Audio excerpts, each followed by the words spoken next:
Time now for our political roundtable. Today we have Republican strategist and pollster Mark Rountree, the founder and president of Landmark Communications, based right here in Atlanta, and Democratic strategist Fred Hicks, the founder and president of the Hicks Evaluation Group, two of our returning panelists. Gentlemen, thank you so much for being here. Let's get into 2026. We're hearing from Chris Carr officially throwing his hat into the ring relatively early, though, Mark. What is the strategy here to do it this early, especially when he has a potential challenger from somebody, Lieutenant Governor Burt Jones, who has been very vocal on the Trump campaign trail and with the MAGA wing of the party? It's all money. He's going to focus his efforts on raising money, including over these Christmas holidays. And if he doesn't announce now, he has to wait until after the legislative session is over. He doesn't want to wait 6 months for that. And it's a smart move on his part. His real opponent here is actually not Burt Jones at this stage. It's probably going to be Brad Raffensperger, the Secretary of State.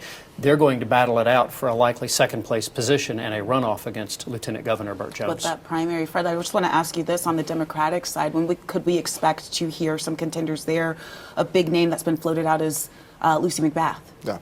So I think that for Democrats, we'll see people wait until the early part of the new year, because right now we're trying to straighten out our state party situation, and we're also trying to settle on a new national party chair. So once the national and the state level has been settled, I think that's when you'll start seeing a few names to step out there.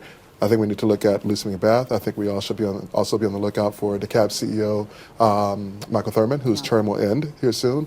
And I think also State Senator Sonia Halpern, as well as State Senator Jason Estevez. Both of you said things that made me think, so we're going to get into this. Let's start with you, Fred. One name you left off of your potential list was Stacey Abrams. But there are a lot of people who are watching very closely to see what she does leading into 2026. Big question, where is Stacey Abrams? Yeah, so Stacey Abrams is, of course, a name that you always have to consider. She's vaguely, flirted, so to speak, with the idea. But I think at this stage, unlike 4 years ago, Democrats are not going to sit back and wait for her and wait for her decision from her. People who want to run are going to run. And I think there are Democrats who look at what happened 4 years ago and regret not making that decision then. So if she decides to run, she will not have a clear path. It'll be a competitive primary. There's a lot of Stacey Abrams exhaustion, I think, as well. I think there are a lot of people that just kind of want to move on from the era of losing barely. And I think the Democrats I think she kind of knows that, too. Well, it wasn't barely 4 years ago, or 2 years ago. I was going to say, she definitely helped push the Democrats over. And she has been a figure in Georgia politics for many years now. Yeah. Mark, one quick follow-up to you. You sort of very quickly said Lieutenant Governor Burt Jones isn't really going to be the challenger, the serious challenger to Chris Carr. I think a lot of people are going to hear that and disagree. Well, no, I'm saying that the job here for Chris Carr is to get in a runoff. There are going to be significant candidates running for governor. It's unlikely anyone wins the first time out.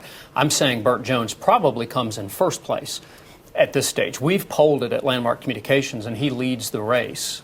He basically was leading, count it what you will, by about 32 to 20 for Carr, with Raffensperger in third place at about 12%. This was in August.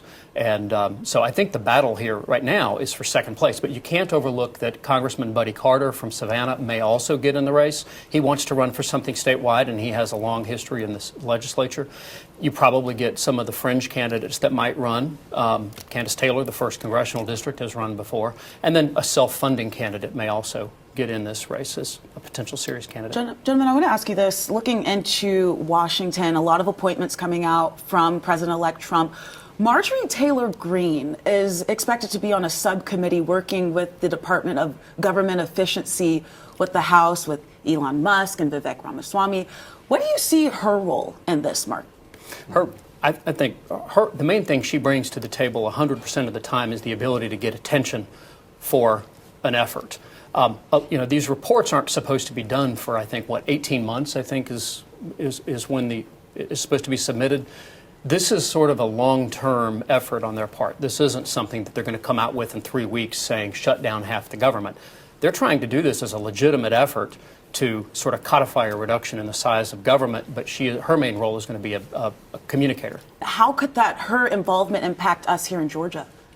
Well, I think it's always good for a state to have a voice at the national table, and so from that angle, I think that's a good thing. And when you talk about cutting services, having someone from Georgia to maybe perhaps protect the Georgia interest is a very big thing there. But I got to tell you, 18 months from now, we're right in the middle of the 26 midterms, and so I'm not sure how effective this thing can be if they don't have control of the Senate at the end of 2026.